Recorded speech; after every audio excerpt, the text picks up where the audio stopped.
Take your mark. Get set.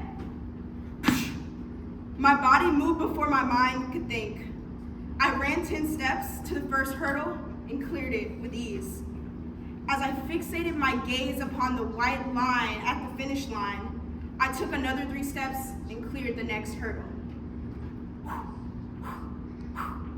I felt the wind as my competitors started to clear the hurdles next to me. I continued to clear the next 9 hurdles at the same cadence. 1, 2, 3, jump. 1, 2, 3, jump. 1, 2, 3, jump. Until I finally saw the finish line. I sprinted those last 10 steps and lunged across the line. I heard the crowd roar, and I stood there in exhaustion and excitement. 15 seconds ago, I was just at the starting line, thinking about where I would be at the end of this race. Now, I'm a 5A district champ.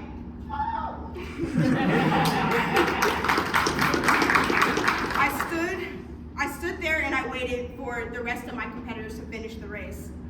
I was guided towards the podium. I stepped on top of it and a medal was placed around my neck. I stood there gleefully as the newspaper took their photo. And in that moment, I felt full of pride, but also motivation to get this feeling again. And I did just that. You see, not many people know this about me, but track and field was one of my first loves. During my short 6-year entanglement with the sport, I was declared as one of the most decorated track and field athletes at my high school. I went on to become a district champion 3 times in 2 events, an area champion 2 times in 2 events, and a regional champion twice in 1 event, and I made it to the state track meet multiple times. If you would have asked me what my aspirations would have been in that moment, I would have obviously told you I was going to the 2024 Olympics. What we can clearly see, that didn't happen. But while I did decide to end my track career once I graduated high school, I did make the active decision to try to take what I learned while competing in the sport and use it as a compass to my life today. So today I want to talk about 3 of the most important life lessons I learned while running track and field. Number 1, stay in your lane.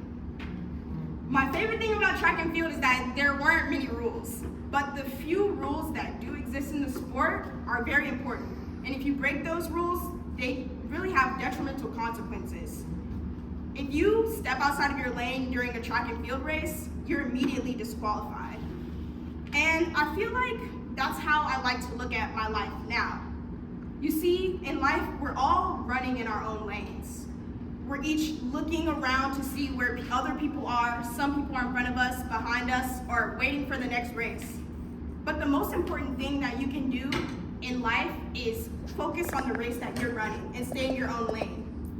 Our lives are built by so many different nuances, different experiences, different aspirations, and different points of where we want to grow.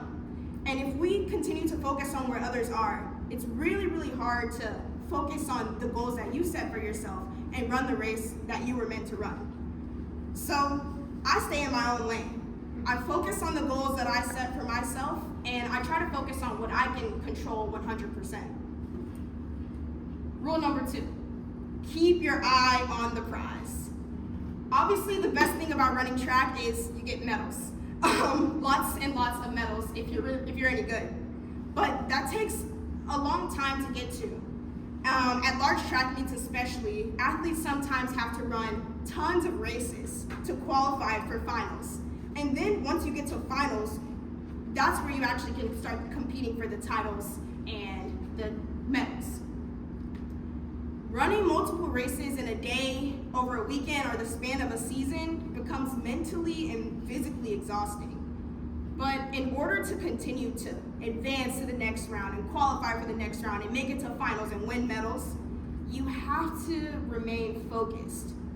My coach would always tell me, Leyha, keep your eyes on the prize.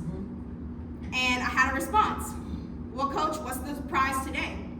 Every meet, we had a different prize. Sometimes I had to reach a certain time. Sometimes I had to get a certain place in the race to advance. Sometimes I was just trying something new. No matter what, we always identified a goal beforehand and made sure that my focus was on that goal.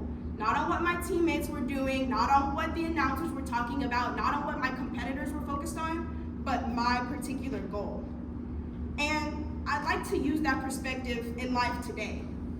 What I realized recently is that the goals that you have are not always the goals that your managers share, your parents share for you, your partners share for you.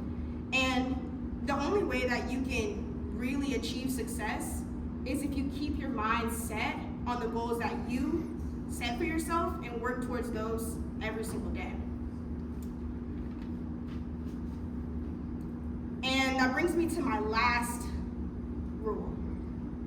Perseverance and consistency trumps all. Unfortunately, the only way to run fast is to run until you can't run anymore.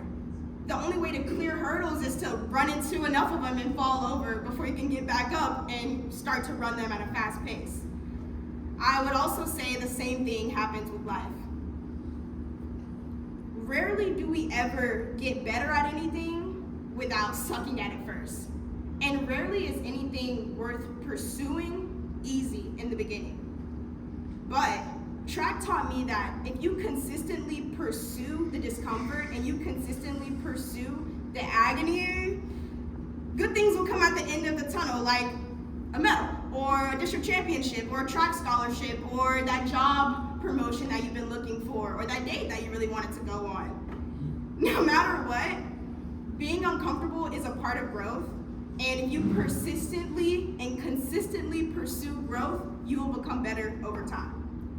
So, while I did not become an Olympian, and track and field is something that is way in my past, I definitely could not run a 100-meter hurdle race today, I learned a lot from the sport.